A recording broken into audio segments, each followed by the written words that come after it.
Aspirants, प्रीचा अभ्यास होपसो सगळ्यांचा चालू असेल, त्यासोबत मेन्सचा पण अभ्यास आपल्या सगळ्यांचा चालू असेल. आता आपण मागच्याच व्हिडिओमध्ये मी जे आपल्याला एका सिरीजचं मेन्शन केलं होतं, ती सिरीज आहे प्रश्न शोधा सिरीज. या सिरीजची गरज कुणाला असेल? प्रश्न शोधा. याच्यातून दोन गोष्टी साध्य होणार आहेत. एक तर पहिली गोष्ट, तुमचं बेसिक ज्या लोकांचं झालेलं नाही आहे किंवा ज्या लोकांचं स्टेट बोर्डवर याचा काहीच अभ्यास नाही आहे, अशा नवख्या मुलांसाठी, विद्यार्थ्यांसाठी हे गरजेचं ठरणार आहे. दुसरं, जो आपल्याला MCQचा म्हणजेच वस्तुनिष्ठता ज्या गोष्टींमध्ये जास्त लागते अशा MCQचा अभ्यास, ठीक आहे.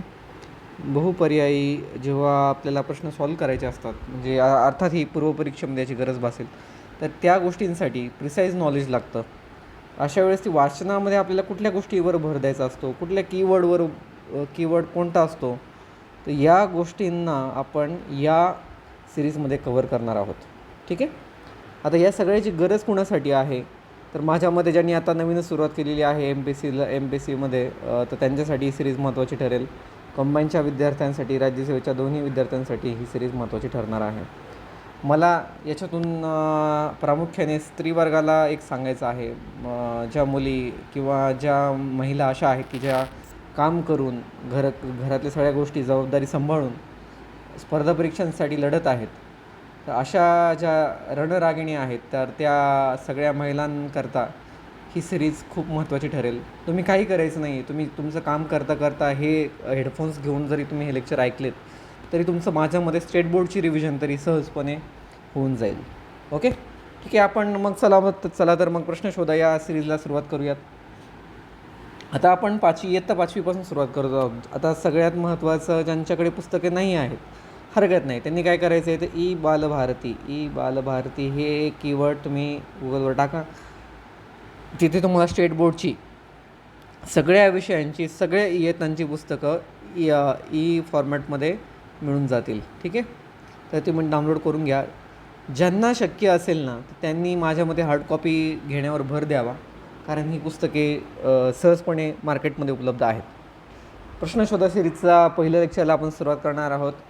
प्रश्नशोधा म्हणजे काय करायचं आहे, आपण थरोली चॅप्टर रीड करणार आहोत आणि त्याच्यामधून MCQसाठी किंवा एखादी डेफिनेशन सापडेल, एखादा कीवर्ड सापडेल, एखादी संकल्पना सापडेल, तर त्याला आपण अंडरलाईन करून त्याच्यावर समोर Q असं मार्क करणार आहोत, ठीक आहे.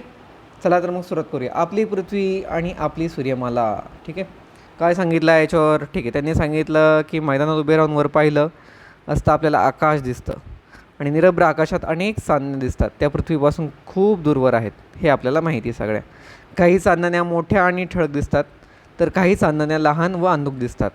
आपण चांदण्याकडे जरा निरखून पाहिल्यास बऱ्याचशा चांदण्या लुकलुकताना दिसतात, तर काही चांदण्या लुकलुकत नाहीत. ओके, चला आता पहिला प्रश्न आपल्याला सापडला. तो पहिला प्रश्न काय आहे? आकाशातील सर्व सर्व सर्व वस्तूंना खगोलीय वस्तू असे म्हणतात, ठीक आहे. चंद्र, सूर्य हे तुलनेने पृथ्वीच्या कसे आहेत? जवळ आहेत, तर म्हणून त्यांचा गोल आकार आपण सहज पाहू शकतो, ठीक आहे. या सगळ्यांना काय म्हटलं? इतर तारे आहेत, इतर काही ग्रह देखील आहेत, सगळ्यांना आपण सर्व काय आहेत? खगोलीय वस्तू आहेत. खगोलीय, खग म्हणजे आकाश आणि त्याच्यातल्या वस्तू म्हणजे खगोलीय वस्तू, आकाशातल्या सर्व वस्तूंना खगोलीय वस्तू असं म्हणतात. MCQला एखादा क्वेश्चन येऊ शकतो, एखादी ओळ येऊ शकते. झाला पहिला क्वेश्चन तयार झाला. हे करून पहा, हे अवॉइड करा. करून पाहाशी आपलं काही घेणं देत नाही, ते प्रॅक्टिकलचा विषय आहे तो. पुढचा, सूर्य हा एक तारा आहे, बरोबर का? का सूर्यग्रह आहे? नाही, सूर्य नक्कीच तारा आहे. तो इतर ताऱ्यांच्या मानाने आपल्यापासून तो जवळ आहे, म्हणून तो मोठा दिसतो आणि म्हणून तो तेजस्वी दिसतो. त्याच्या प्रखर प्रकाशामुळे आपल्याला दिवसा चांदण्या दिसत नाहीत. आपल्याला असं वाटतं ना, दिवसा जर आकाशाकडे पाहिलं तर असं वाटतं चांदण्या नाहीच आहेत, पण त्या चांदण्या नसतात का? चांदण्या असतात, फक्त सूर्याचा तेजस्वी प्रकाशामुळे त्या झाकल्या जातात किंवा त्यांच्या प्रकाशापुढे चांदण्या काहीच वाटत नाहीत, म्हणजे दिसतच नाहीत. म्हणून तो लक्षात ठेवा. हा क्वेश्चन, हा पहिला खगोलीय वस्तूचा क्वेश्चन तयार झाला. दुसरा क्वेश्चन तयार झाला, सूर्य एक तारा आहे, इतर मण्यांचा तो जवळ आहे, म्हणून तो मोठ्या तेजस्वी आहे आणि त्याच्यामुळे आपल्याला दिवसा चांदण्या दिसत नाहीत, ठीक आहे. तिसरा क्वेश्चन काय? ग्रहाची डेफिनेशन काय आहे? ज्या चांदण्या लुकलुकत नाहीत, त्यांना आपण ग्रह म्हणतो. ग्रहांना स्वतःचा प्रकाश नसतो. आता पृथ्वी आपला एक ग्रह आहे. पृथ्वीला स्वतःचा प्रकाश आहे का? नाही. पृथ्वीला प्रकाश कुठून पडतो? सूर्यापासून पडतो. सूर्य काय आहे? सूर्य तारा आहे. ठीक आहे. म्हणून एक्झाम्पल म्हणून द्यायचं की चांदण्या लुकत नाहीत त्यांना आपण काय म्हणतो? ग्रह म्हणतो. ग्रहांना स्वतःचा प्रकाश नसतो. त्यांना ताऱ्यांकडून प्रकाश मिळतो, जसा पृथ्वीला सूर्याकडून मिळतो. ग्रह स्वतःभोवती फिरता फिरता ताऱ्याभोवती फिरतात. म्हणजे ग्रह म्हणजे पृथ्वी डोळ्यासमोर आणायची. ग्रहावर कुठलाही क्वेश्चन जर तुम्हाला आला तर तुम्ही लगेच डोळ्यासमोर काय आणायचं? पृथ्वी. ओके, ठीक आहे. सूर्यमाला. आता लगेच पुढचा क्वेश्चन सापडला. Question number 4. पृथ्वीचे परिभ्रमण कशाला म्हणायचं? पृथ्वी हा एक ग्रह आहे. सूर्यापासून तिला प्रकाश मिळतो. ती सूर्याभोवती फिरते म्हणून त्याला पृथ्वीचे परिभ्रमण म्हणतात. हा सूर्य आहे. सूर्याभोवती पृथ्वी फिरते, त्याला आपण म्हणतो पृथ्वीचे परिभ्रमण. ठीक आहे. पृथ्वीशिवाय सूर्याभोवती परिभ्रमण करणारे आणखीन किती ग्रह आहेत? 7 ग्रह आहेत. पृथ्वी एकटाच सूर्याभोवती परिभ्रमण करतोय का? नाही. किती ग्रह परिभ्रमण करतात? आपण सप्तऋषी म्हणतो आहे की नाही? 7 ग्रह कोणकोणते? बुध, शुक्र, मंगळ, गुरु, शनी, युरेनस, नेपच्यून. 1 2 3 4 5 6 7 अशी त्यांची नावे आहेत.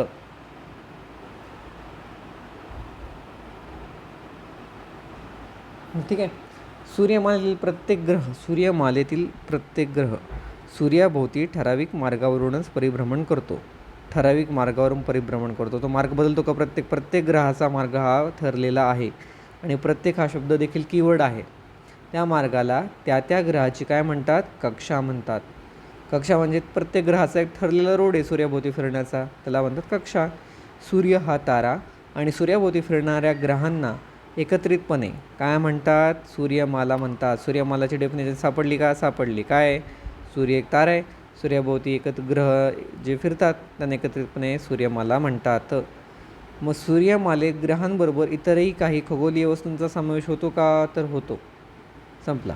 ठीक आहे.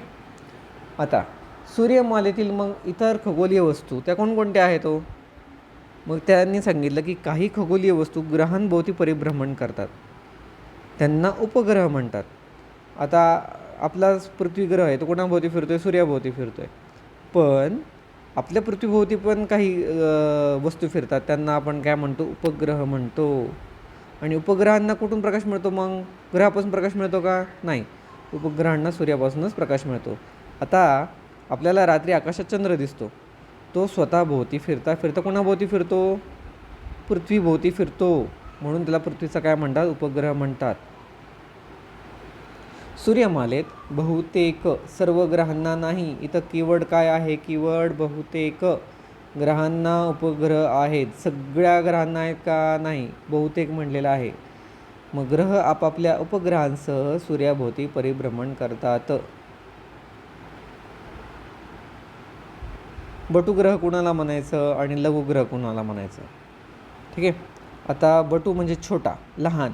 सूर्याभोवती प्रदक्षिणा घालणाऱ्या काही लहान आकाराच्या खगोलीय वस्तू आहेत, त्यांना बटुग्रह म्हणतात. त्याच्यामध्ये प्लुटो येतो. ठीक आहे. बटुग्रह सूर्याभोवती स्वतंत्रपणे परिभ्रमण करतात. बटुग्रहांना स्वतःची कक्षा असते. झाले का MCQचं वाक्य तयार? किती वाक्य तयार झाली? 3 वाक्य तयार झाली. काय? प्लुटो हा एक बटुग्रह आहे का? आहे. बटुग्रह सूर्याभोवती स्वतंत्रपणे परिभ्रमण करतात आणि बटुग्रहांना देखील स्वतःची कक्षा असते, म्हणजे त्यांना स्वतःचा एक स्वतंत्र रोड असतो. ठीक आहे. हा एक क्वेश्चन तयार झाला. प्लुटो एक्झाम्पल आहे बटुग्रहाचा. लघुग्रह कोणाला म्हणायचं? तर मंगळ आणि गुरु यांच्या दरम्यान असंख्य लहान लहान खगोलीय वस्तूंचा एक पट्टा आहे. त्या पट्ट्यातील खगोलीय वस्तूंना लघुग्रह म्हणतात. ठीक आहे. तर लघुग्रह देखील सूर्याभोवती स्वतंत्रपणे परिभ्रमण करतात. पहिलं वाक्य मंगळवर गुरु. मंगळ आणि गुरु यांच्यामध्ये ॲस्ट्रोरियल बॉडी ज्याला म्हणतात इंग्लिशमध्ये. ठीक आहे. तर एक पट्टा आहे, त्या पट्ट्यातील खगोलीय वस्तूंना लघुग्रह म्हटलं जातं आणि लघुग्रह देखील सूर्याभोवती स्वतंत्रपणे परिभ्रमण करतात. सूर्याच्या तुलनेत सूर्यमालेतील इतर खगोलीय वस्तू आकाराने खूपच लहान आहेत. खूपच. सूर्य सगळ्यात आकाराने मोठा आहे. चंद्र हा पृथ्वीच्या सगळ्यात जवळ आहे. म्हणून तो सूर्यापेक्षा आकाराने खूप खूप लहान असूनसुद्धा आपल्याला तो मोठा दिसतो. का चंद्र आपल्याला मोठा वाटतो, सूर्य एवढाच का वाटतो? कारण तो पृथ्वीच्या खूपच जवळ आहे म्हणून. ओके, हा एक क्वेश्चन लक्षात ठेवा.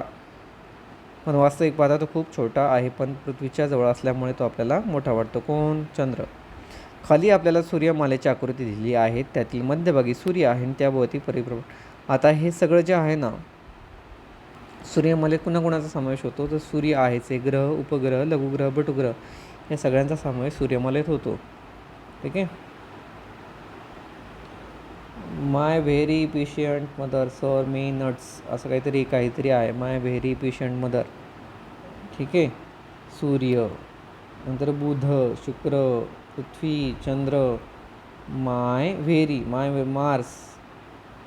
मार्स इकडे सॉरी मार्स, नंतर व्हेरी पेशंट मदर ना, ते कसं मी तुम्हाला सांगेल बरं का, मला आता आठवत नाही आहे. माय व्हेरी पेशंट मार्स, व्हीनस, अर्थ, माय. ठीक आहे, मी सांगेल तुम्हाला, मला आता आठवत नाही एक्झॅक्ट. ते जेव्हा आपण पुढच्या इयत्तेचं पाहणार आहोत त्यावेळेस मी सांगेल तुम्हाला. गुरुत्वाकर्षण खगोलीय वस्तूंमध्ये एकमेकांना स्वतःकडे खेचण्याची, एकमेकांची ग्रॅव्हिटी असते त्यांना. ठीक आहे, म्हणजेच आकर्षित करण्याची शक्ती असते. या शक्तीला गुरुत्वाकर्षण शक्ती म्हणतात. आता हे परिभ्रमण जे म्हणतो ना आपण, प्रत्येकाची वेगवेगळा रोड आहे, कक्षा आहे, ते कशामुळे होते?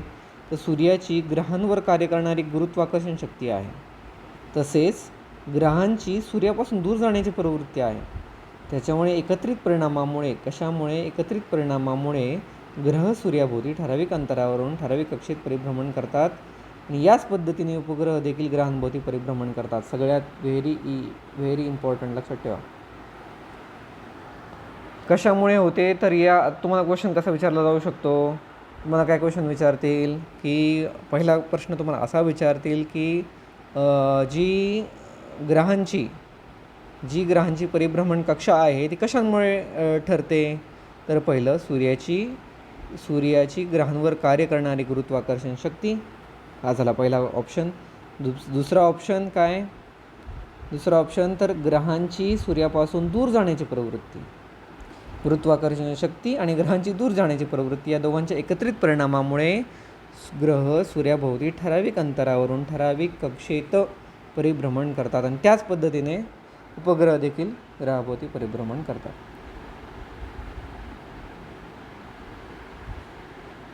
आता आपल्याला माहिती की नवीन शब्द काय? अवकाश म्हणजे काय? ग्रह तारे यांच्या दरम्यान असणारी रिकामी जागा म्हणजे अवकाश, यालाच आपण अंतराळ देखील म्हणतो. ठीक आहे.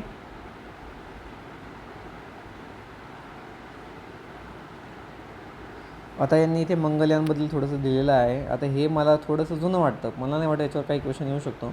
इस्रो या संस्थेबद्दल तुम्हाला माहिती असू द्यात. करंट रिलेटेड क्वेश्चन बऱ्याच वेळा इस्रोवर विचारले जातात. ठीक आहे. तर यांनी आता इथं दिलेलं आहे. चांद्रयानाबद्दल सांगितलेलं आहे. चांद्रयान कधी सोडलं गेलं? 22 ऑक्टोबर 2008 रोजी हे यान चंद्रावर सोडलं गेलं. चंद्रयान 1 या नावाने ती मोहीम ओळखीची होती. मंगलयान हे देखील महत्त्वाचं आहे. मंगलयानवर एक पिक्चर देखील आलेला आहे. तो वेळ असेल जेव्हा कंटाळा आलेला असेल अभ्यासाला त्याच्यानंतर ते पाहून घ्या. ठीक आहे. हा उपक्रम मॉम या नावाने प्रसिद्ध झालेला आहे. मॉम म्हणजे काय? मॉम म्हणजे आई नाही, तर मॉम म्हणजे मार्स ऑर्बिट मिशन. ठीक आहे. ही मिशन कधी झाली? 2013ला. म्हणजे पहिलं तुम्हाला कालानुक्रमाने विचारू शकतात की चंद्रयान पहिलं सोडलं का मंगलयान पहिलं सोडलं? तर सांगायचं चंद्रयान 2008ला सोडलेलं आहे आणि मंगलयान हे 2013ला सोडलेलं आहे. ठीक आहे. आणि ते कधी स्थिर झालं? कक्षेमधून 14 रोजी ते प्रस्थापित झालं आणि पहिल्याच प्रयत्नात इस्रोने हे यश प्राप्त केले. दोन्ही याने ही मानवविरहित आहेत. विरहित का? कारण तिथं मानव कुठल्याही प्रकारे वरती पाठवलेला नाही. आता गगनयान जे आहे भविष्यातलं गगनयान, त्याच्यामध्ये आपण अंतराळवीर पाठवणार आहोत.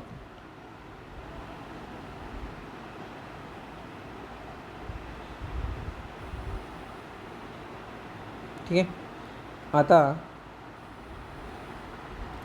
आता आपण इथं त्यांनी काय सांगितलं की अवकाशात जेव्हा एखादं सॅटेलाईट आपल्याला पाठवायचं असतं अशा वेळेस अग्निबाणांचा म्हणजे रॉकेटचा आपण उपयोग करतो. रॉकेटमध्ये कुठलं इंधन वापरलं जातं हे तुम्ही मला कमेंट बॉक्समध्ये सांगा. इंधन, रॉकेटचं इंधन हे कोणतं असतं? त्याच्यामुळे हजारो टन वजनांचं अवकाशयान अंतराळात नेलं जातं. ठीक आहे. 20व्या शतकात अनेक या संदर्भातले तंत्रज्ञान विकसित झालेलं आपण पाहिलं आहे की नाही. आत्ताच मध्यंतरी सुनीता विल्यम्स बऱ्याच काळ अवकाशामध्ये अडकल्या होत्या. त्यांना स्पेस एक्सच्या माध्यमातून खाली आणलं गेलं. तर त्याच्यावर देखील करंट आस्पेक्टने थोडंसं अभ्यास करून ठेवा. राकेश शर्मा हे माहिती की भारतातर्फे भारतीय अंतराळवीर म्हणून अवकाशात जाणारे कधी गेले होते? ते 1984 साली गेले होते. पुण्याच्या संयुक्त विद्यमानाने गेले होते. इस्रो आणि सोव्हिएत इंटर कॉस्मॉस म्हणजेच USSRच्या संयुक्त काळात ही मोहीम झालेली होती. त्यांनी किती काळ वास्तव्य केलं? 8 दिवस वास्तव्य केलं. आणि जेव्हा इंदिरा गांधींनी त्यांना प्रश्न विचारला की अवकाशातून आपला भारत देश कसा दिसतो, तेव्हा त्यांनी सांगितलं, सारे जहाँ से अच्छा हिंदुस्तान हमारा. ठीक आहे. कृत्रिम उपग्रह म्हणजेच आर्टिफिशियल सॅटेलाईट ज्याला आपण म्हणतो, ते शेती ते भविष्यात खूप आपल्याला सायन्स डीपमध्ये आहे. त्याच्यामुळे हे आता काय घेत नाहीत.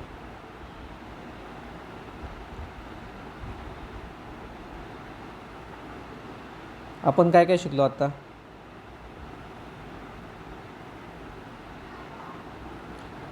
आपण सूर्य आहे, तारा आहे, ते म्हणजे आता मी जिथे जिथं क्यू मार्क केले ना त्याचा स्क्रीनशॉट घेऊन ठेवा किंवा रिव्हिजन करता नोट्स काढताना ते त्याचंच फक्त एकदा एका पेजवर, म्हणजे हा पूर्ण चॅप्टर आहे ना तुमचा माझ्या मते निम्म्या पानावर सेट झाला पाहिजे. ठीक आहे. पुढच्या लेक्चरला येण्या अगोदर त्याच्यात पूर्ण नोट्स तुम्ही रेडी ठेवा. ठीक आहे. आता याच्यामध्ये मला नाही वाटत काही राहिलेलं आहे आपलं. पुढचे जे क्वेश्चन्स आहेत ते तुम्ही एकदा पाहून घ्या आणि पुढच्या लेक्चरला आपण पुढच्या नवीन चॅप्टरसह भेटूया. काही अडचण असेल, काही MPSC संदर्भात आपल्याला मार्गदर्शन हवे असेल तर कमेंट बॉक्समध्ये आपला नंबर आणि नाव मेन्शन करा. आपला प्रश्न विचारा. मी जेव्हा वेळ असेल तुम्हा सगळ्या विद्यार्थ्यांच्या प्रश्नाची उत्तरे देईल. धन्यवाद.